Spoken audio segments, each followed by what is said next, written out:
kepadamu, Allah Bapa, Allah Anak, Allah Roh Kudus. Segala puji, segala puji, hormat syukur tunaikan kepadamu, Allah Bapa, Allah Anak, Allah Roh Kudus.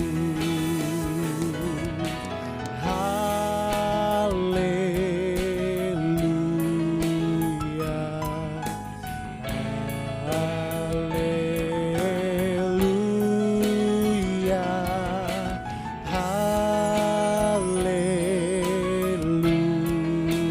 haleluya.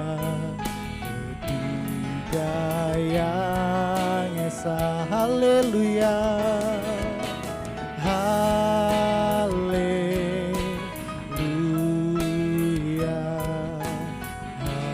haleluya, haleluya. Ketiga yang esa,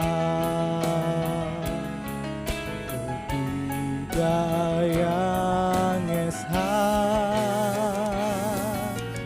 ketiga yang esa. Puji nama Tuhan. Shalom saudaraku, Gereja Orang Beriman Kampus Surabaya dan di seluruh Indonesia. Mari kita mau sama-sama kita memulai ibadah ini. Sama-sama kita mau satukan hati kita, tundukkan kepala, sama-sama kita mau berdoa. Tuhan Yesus, Kaulah Bapa yang baik Tuhan dalam kehidupan kami. Tuhan Yesus, kami bersyukur Tuhan atas penyertaan-Mu Tuhan Yesus. Kami boleh menikmati pagi hari ini Tuhan. Kami boleh bersama-sama Tuhan Yesus berkumpul, memuji memuliakan nama-Mu Tuhan Yesus. Berkumpul dalam hadirat-Mu Tuhan Yesus. Kami yakin dan percaya Tuhan Yesus, ruang dan waktu tidak akan dapat membatasi Engkau Tuhan Yesus. Terima kasih Tuhan Yesus, terima kasih hanya dalam nama Tuhan Yesus. Kami sudah berdoa dan mengucap syukur. Amin.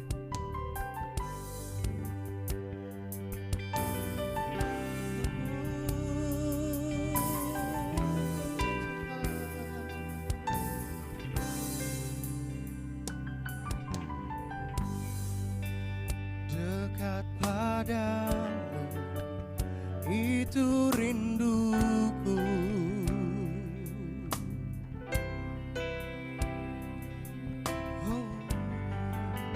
Setiap kataku, Engkau pun menunggu. Tak kusangka aku temukan satu kasih yang abadi. Kini ku datang dan ku bawa hidupku. Katakan, dekat padamu, dekat padamu, itu rinduku. Benar Tuhan, setiap kataku Engkau pun menunggu. Tak kusangka aku temukan satu kasih yang abadi. Kini ku datang dan ku bawa hidupku.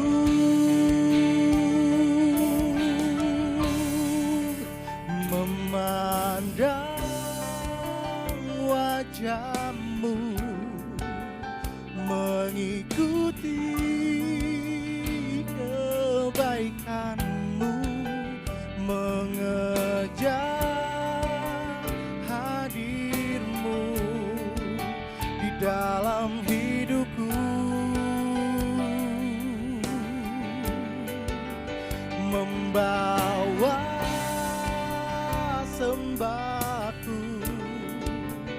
menyatakan kebesaran-Mu, mengejar hadir-Mu di dalam hidupku.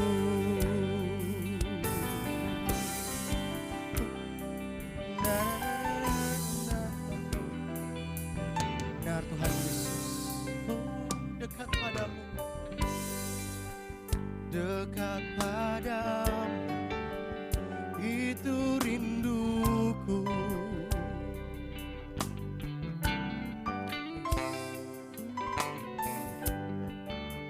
Setiap kataku, Engkau pun menunggu. Tak kusangka aku temukan satu kasih yang abadi. Kini ku datang dan ku bawa hidupku menyembah-Mu Tuhan, memandang wajah-Mu, mengikuti kebaikan-Mu, mengejar hadir-Mu di dalam hidupku. Oh, membawa sembahku, menyatakan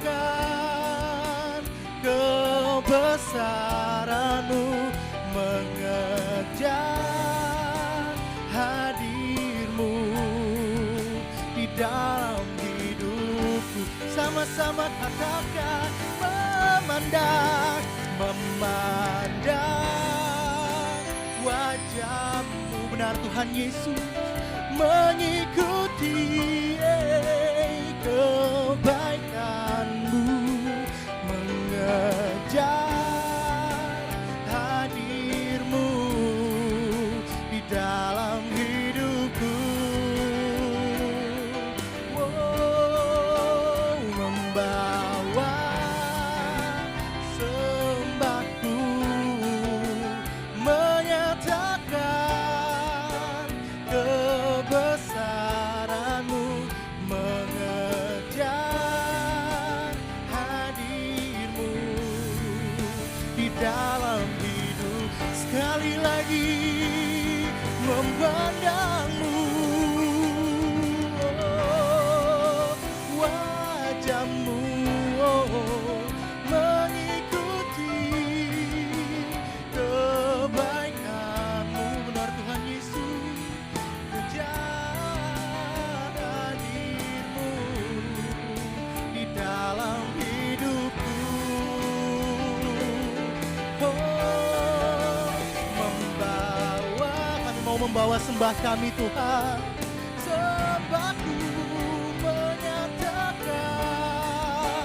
kebesaran-Mu, mengejar hadir-Mu di dalam hidupku, mengejar hadir-Mu di dalam hidupku, mengejar hadir-Mu Tuhan, mengejar hadir-Mu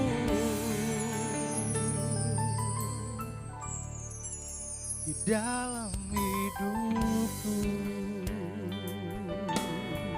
Benar Tuhan Yesus, kami mengejar hadir-Mu di dalam hidup kami Tuhan.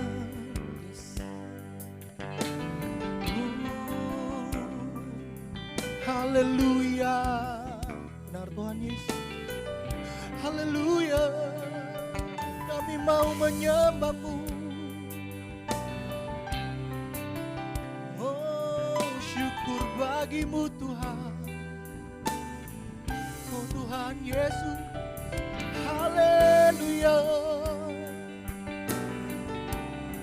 terima kasih Tuhan. Yesus, kami menyembah, kami tinggikan Engkau Tuhan. Haleluya, haleluya, haleluya. Terima kasih Tuhan, terima kasih Yesus, terima kasih Tuhan. Mari dimanapun kalian berada, kita mau sembah Tuhan Yesus. Haleluya. Kita percaya kuasa Tuhan tak terbatas. Kita mau terus kejar Dia, kejar hadirat Tuhan. Haleluya, haleluya. Mari sembah Dia, sembahlah yang hidup, sembah Yesus, Raja Damai. Haleluya. Oh Tuhan, haleluya.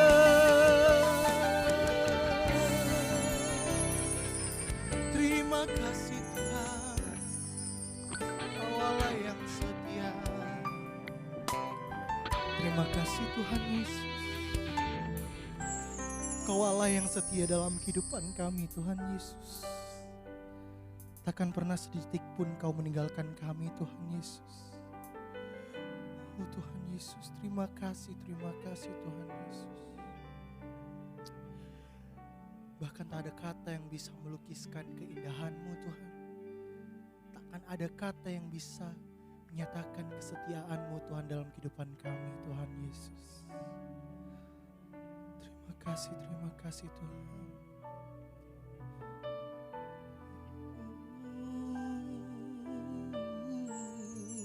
Benar Tuhan Yesus. Haleluya. Mari sama-sama jemaat yang di rumah, kita mau angkat pujian ini. Sungguh besar setiamu, sungguh besar setiamu, nyata di sepanjang hidupku. Darah-Mu telah layakkan kehidupanku. Katakan, tiada kata yang bisa, tiada kata yang bisa lukiskan indahmu, lukiskan indahnya Kau Tuhan.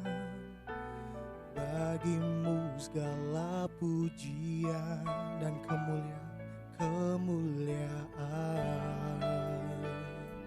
Sama-sama katakan, ku tinggikan Engkau Tuhan, melebihi segalanya, lebih dalam ku menyembah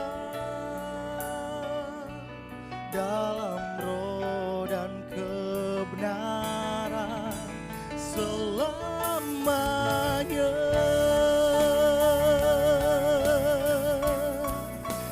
Benar Tuhan Yesus, bahwa kami ingin menyembah-Mu dalam roh dan kebenaran Tuhan Yesus. Oh.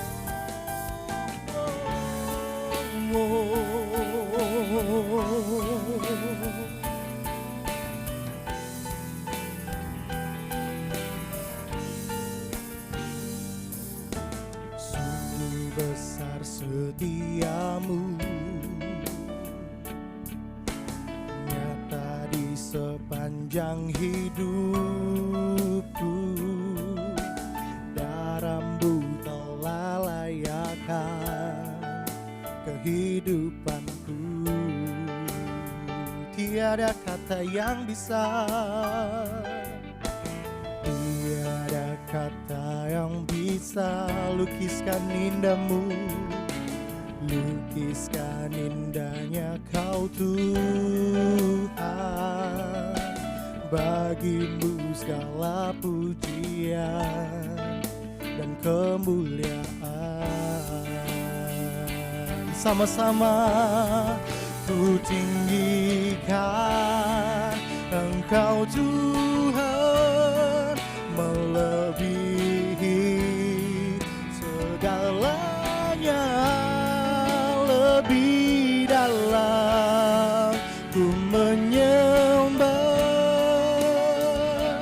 dalam roh dan kebenaran. Ku tinggikan Engkau Tuhan, melebihi segalanya, lebih dalam ku menyembah dalam roh dan kebenaran. Sekali lagi ku tinggikan Engkau Tuhan, melebihi segalanya, lebih dalam ku menyembah dalam roh dan kebenaran selamanya.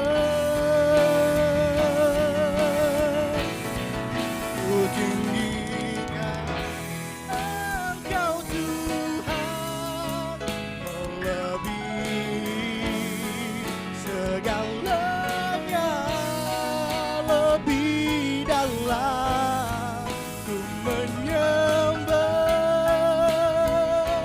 dalam roh dan kebenaran. Ku tinggikan Engkau Tuhan, melebihi segalanya, lebih dalam ku menyembah dalam roh dan kebenaran selamanya.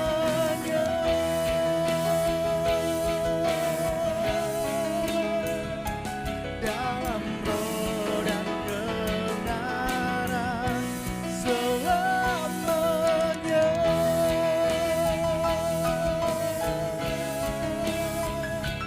Dalam roh dan kebenaran selamanya.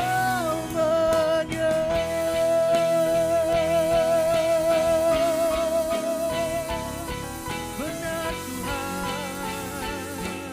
haleluya. Terima kasih Yesus. Terima kasih Tuhan Yesus, terima kasih Tuhan. Terima kasih Tuhan, biar puji-pujian kami bisa menjadi dupa yang harum di hadapan Engkau Tuhan Yesus. Dan tiba saatnya kami Tuhan Yesus, anak-anak-Mu Tuhan Yesus, baik yang di rumah dan dimanapun Tuhan Yesus kami berada Tuhan, kami mau Tuhan, kami rindu Tuhan, dan kami siap untuk mendengarkan kebenaran firman.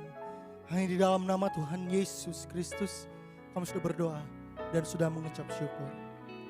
Amin. Salam Bapak Ibu dan Saudara sekalian.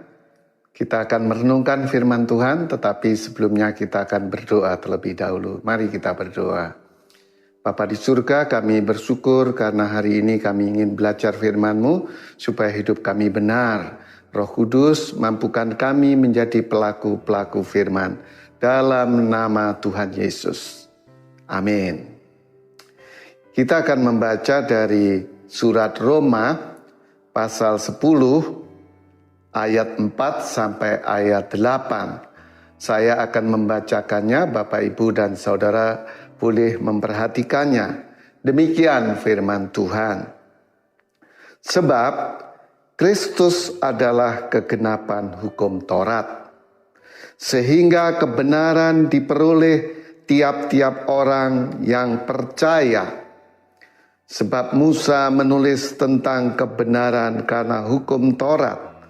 Orang yang melakukannya akan hidup oleh karenanya. Tetapi kebenaran karena iman berkata demikian.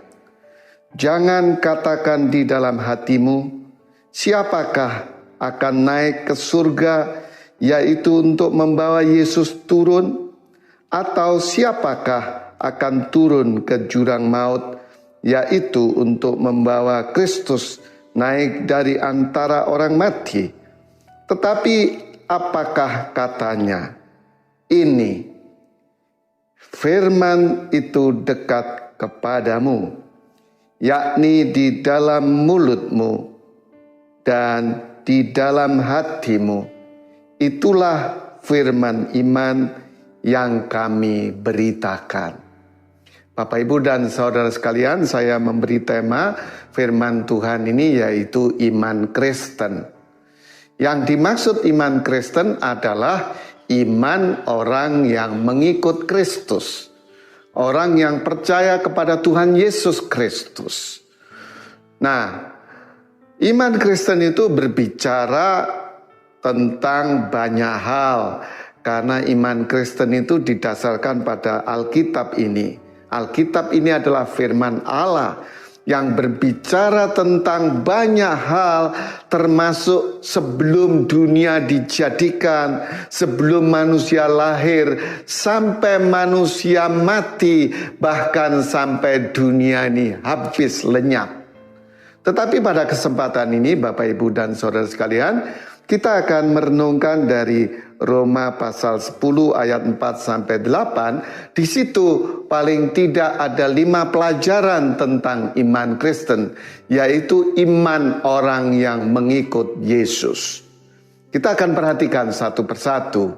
Yang pertama ditulis dalam ayat 4, berbunyi demikian.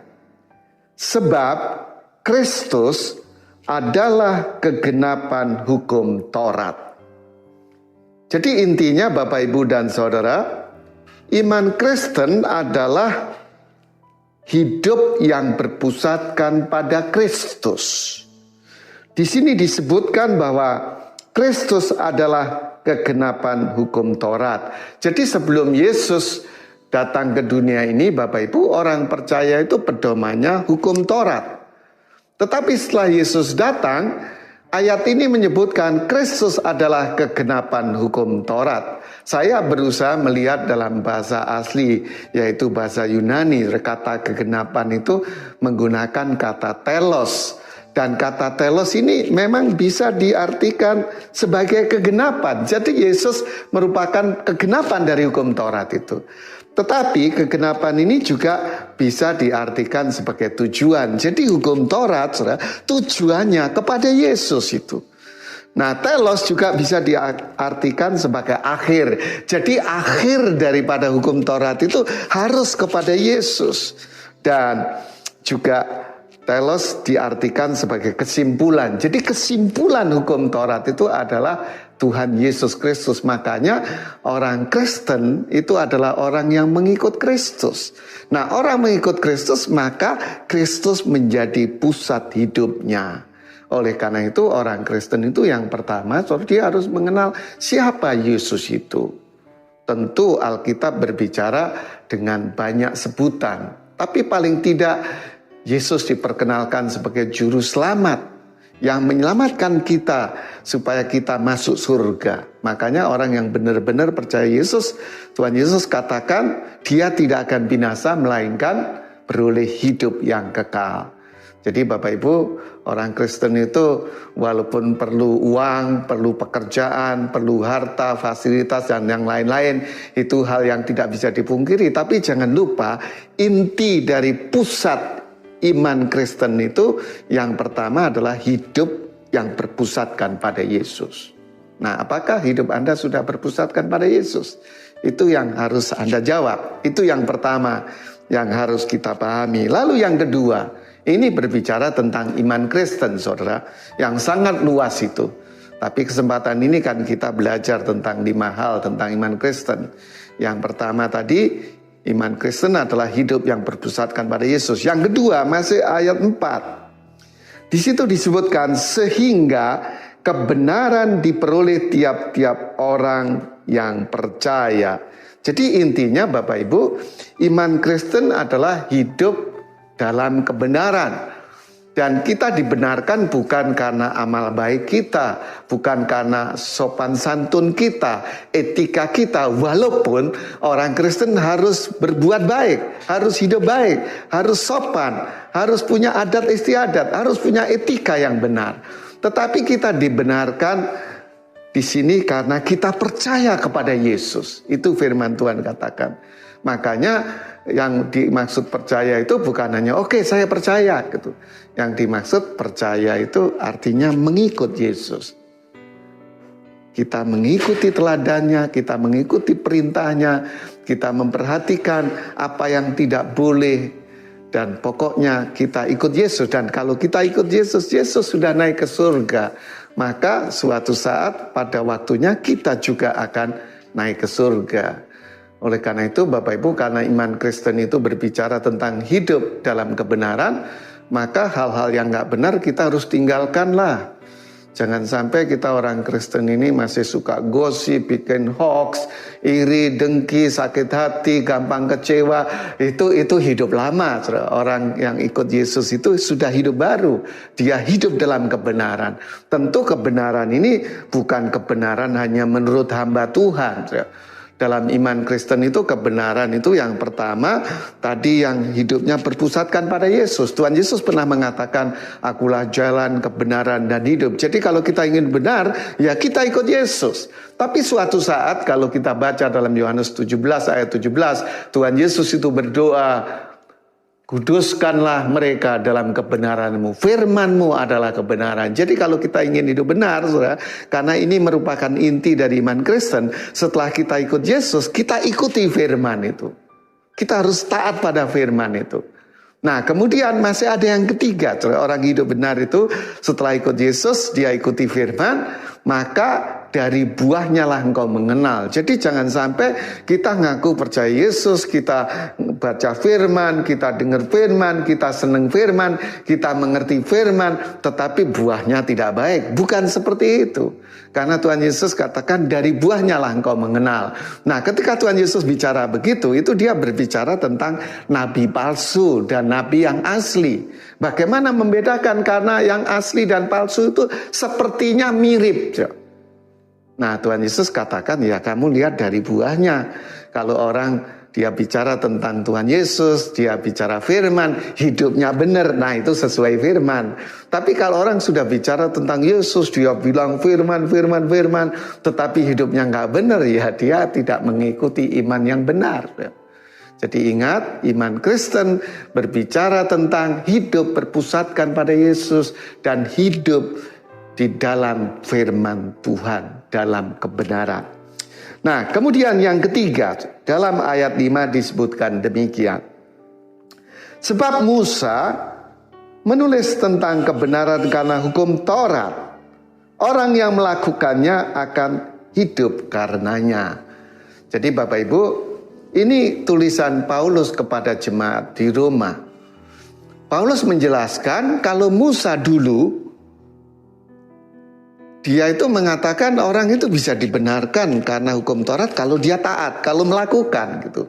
Nah, sekarang kita sudah ikut Yesus bukan di bawah hukum Taurat lagi, tetapi di bawah hukum Kristus, yaitu hukum kasih karunia. Makanya inti ajaran Yesus itu yang pertama, hukum yang diberikan Tuhan Yesus itu adalah kasih. Mengasihi Allah, mengasihi sesama, mengasihi diri sendiri. Dan Paulus pernah menulis surat kepada jemaat di Korintus bahwa kasih itu sabar, kasih itu murah hati, kasih itu tidak cemburu, kasih itu tidak memegahkan diri dan tidak sombong dan seterusnya. Jadi orang Kristen, saudara, dia harus hidup dalam kasih. Karena iman Kristen berbicara tentang hukum Kristus. Dan hukum Kristus yang pertama adalah hidup di dalam kasih. Jadi kalau saudara kita mengasihi, Tuhan memberikan janji yang indah karena kasih itu menutupi banyak sekali dosa. Dan kasih ini bukan hanya kerinduan atau keinginan atau kemauan, tetapi buah roh. Oleh karena itu kita harus hidup di dalam Kristus yang dipimpin oleh Roh Kudus, bukan dipimpin oleh kedagingan. Jadi sudah 3 yang kita pelajari tentang iman Kristen. Yang pertama, kita harus berpusatkan pada Yesus. Yang kedua, kita harus hidup dalam kebenaran. Dan kebenaran itu pusatnya Yesus, dasarnya firman, dan dibuktikan dengan buah. Dan yang ketiga, kita harus hidup dalam hukum Kristus, yaitu hidup saling mengasihi satu dengan yang lain. Kemudian yang keempat, kita masih berbicara tentang iman Kristen. Dalam ayat 6 dan 7 disebutkan demikian. Tetapi kebenaran karena iman berkata demikian. Jangan katakan di dalam hatimu, siapakah akan naik ke surga, yaitu untuk membawa Yesus turun? Kalau dijawab, enggak ada. Ayat 7. Atau siapakah akan turun ke jurang maut, yaitu untuk membawa Kristus naik dari antara orang mati? Jawabannya juga tidak ada. Jadi Yesus datang ke dunia, saudara, yang kita peringati sebagai Natal, maupun Yesus bangkit dari antara orang mati, itu semua kuasa Tuhan, itu karena anugerah Tuhan, bukan usaha manusia. Oleh karena itu iman berbicara tentang hidup yang menghargai kasih karunia Tuhan.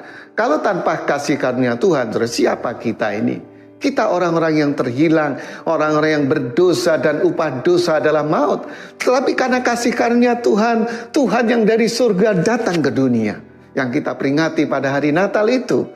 Jangan sampai Tuhan sudah datang jauh-jauh, kita yang meninggalkan Tuhan. Tetapi karena Tuhan mau menebus dosa, dia mati di kayu salib lalu dikuburkan. Tetapi karena dia Allah, dia menang atas maut, maka dia bangkit dari antara mati. Makanya orang Kristen juga harus bangkit dari segala keterpurukan. Itu sebagai kasih karunia Tuhan. Jadi orang yang hidup menghargai kasih karunia Tuhan, dia akan berpusatkan pada Yesus. Dia akan hidup dalam kebenaran yang mengikuti firman itu tadi, yang dibuktikan dengan buah. Dan dia juga adalah orang yang mengasihi satu dengan yang lain. Jadi kita harus sadar bahwa Tuhan telah memberikan kasih karunia kepada kita. Termasuk, saudara, kalau kita boleh melayani Tuhan, itu kasih karunia loh. Jangan sampai Tuhan sudah memberikan kasih karunia, saudara melayani tidak serius. Saya melayani sekarang ini, saudara, sudah 41 tahun. Ada orang bertanya pada saya, Pak, Bapak bicara jujur ya, pernah nggak Bapak bosen melayani Tuhan? Gitu.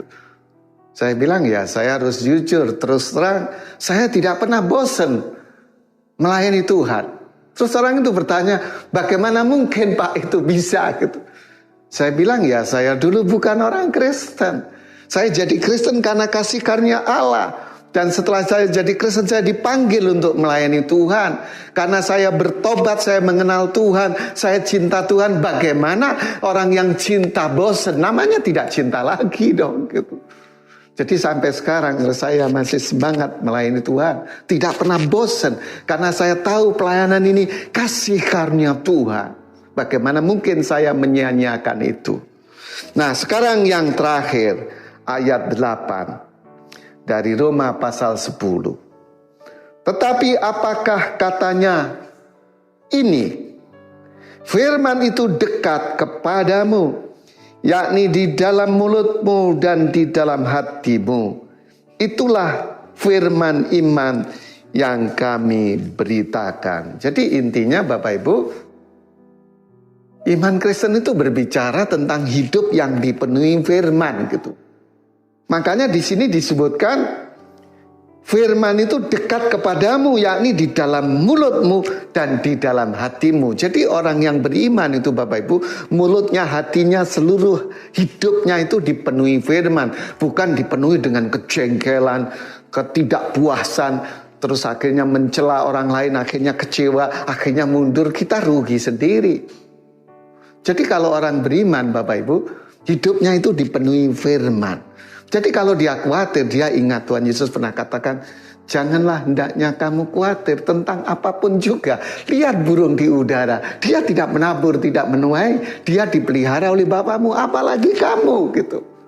Nah itu orang yang hidupnya dipenuhi firman, selalu ingat firman. Roh Kudus selalu berbicara, mengingatkan firman Tuhan kepada kita. Ketika kita menghadapi masalah yang sulit, Tuhan bilang, katakan jangan takut. Aku menyertai kamu senantiasa sampai akhir zaman. Dan Tuhan itu adalah penolong yang ajaib. Pertolongannya sempurna, tidak pernah terlambat. Makanya Bapak Ibu, kalau hidup kita dipenuhi firman, namanya sudah penuh, tidak ada lagi hal-hal yang tidak sesuai firman bisa masuk dalam hidup kita. Jadi kesimpulannya Bapak Ibu, iman Kristen itu bicara banyak hal. Tetapi dari Roma pasal 10 ayat 4 sampai 8 yang kita bahas ini tadi, itu inti iman Kristen ada 5. Yang pertama, iman Kristen adalah iman orang yang hidup berpusatkan pada Yesus. Lalu yang kedua, iman Kristen adalah iman yang mengajar orang untuk hidup dalam kebenaran. Kebenaran karena Yesus, kebenaran karena firman, dan kebenaran itu dibuktikan dengan buah. Lalu yang ketiga, iman Kristen adalah iman yang hidup berdasarkan hukum Kristus. Dan inti hukum Kristus adalah kasih. Maka orang Kristen harus hidup di dalam kasih. Lalu yang keempat, iman Kristen menyadarkan orang akan kasih karunia Tuhan yang sudah diberikan pada kita. Maka kita harus menghargai kasih karunia Tuhan itu. Termasuk kasih karunia Tuhan mempercayai kita untuk melayani. Dan yang terakhir, iman Kristen membuat orang hidupnya dipenuhi oleh firman Tuhan. Saya yakin kalau saudara menghayati iman Kristen ini, saudara bukan hanya diberkati Tuhan, melainkan saudara akan menjadi berkat bagi banyak orang. Tuhan Yesus memberkati saudara. Mari kita berdoa. Bapa di surga, kami sungguh bersyukur untuk firman-Mu. Biarlah Engkau memberkati seluruh jemaat-Mu, sehingga dimanapun kami berada, di situ berkat Tuhan mengalir. Terpujilah nama-Mu Bapa, dalam nama Tuhan Yesus Kristus. Amin. Bapak, Ibu, dan saudara sekalian, kita akan mengakhiri ibadah kita. Arahkanlah hatimu pada Tuhan dan terimalah berkat daripadanya. Kasih dan anugerah dari Tuhan Allah Bapa kita, damai sejahtera Tuhan Yesus Kristus, dan Roh Kudus menyertai saudara sekalian dari saat ini sampai selama-lamanya. Amin.